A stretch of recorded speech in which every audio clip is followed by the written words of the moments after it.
Shalom, selalu ada kabar baik buat Anda yang masih mempercayai Tuhan akan semua yang baik. Dan kami bersama berdua menyapa buat Anda yang berencana untuk menikah, buat Anda yang sudah menikah. Baiklah, kita belajar dari kebenaran dan diingatkan lagi buat yang sudah menikah tentang kebenaran Tuhan, tentang rancangan Allah dalam pernikahan. Yang pertama, Kejadian 1 ayat 27 dan 28. Maka Allah menciptakan manusia itu menurut gambarnya.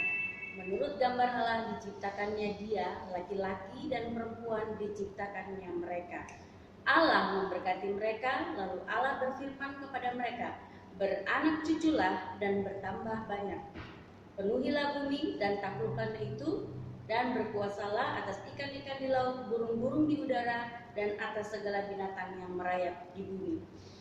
baiklah, yang pertama bahwa rancangan Allah buat pernikahan itu setiap Anda yang menikah di dalam Kristus, pernikahan Kristen adalah pernikahan itu milik Tuhan. Oleh karena itu nggak bisa suka-sukanya Anda, tetapi harus suka-sukanya Tuhan. Tuhan punya aturan main dalam pernikahan itu sendiri.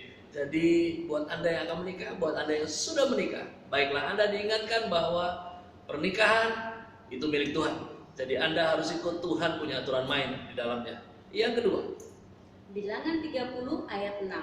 Tetapi jika perempuan itu bersuami dan ia masih berutang karena salah satu nazar atau salah satu janji yang diucapkan begitu saja, dia mengikat dirinya.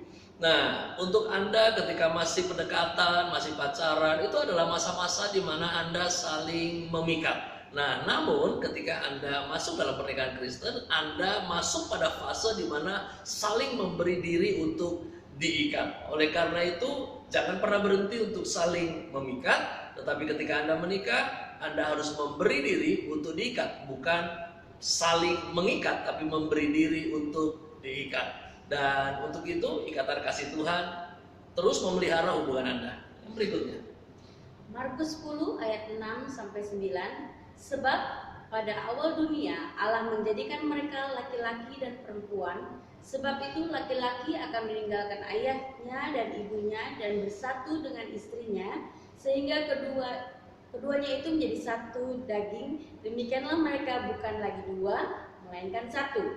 Karena itu apa yang telah dipersatukan Allah tidak boleh diceraikan manusia. oleh karena itu buat siapapun yang menikah, Anda berdua dalam pernikahan Anda berdaulat atas pernikahan Anda.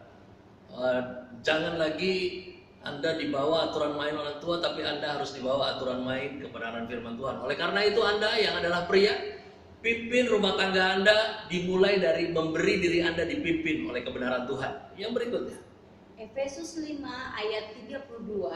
Rahasia ini besar, tetapi yang aku maksudkan ialah hubungan Kristus dengan jemaat.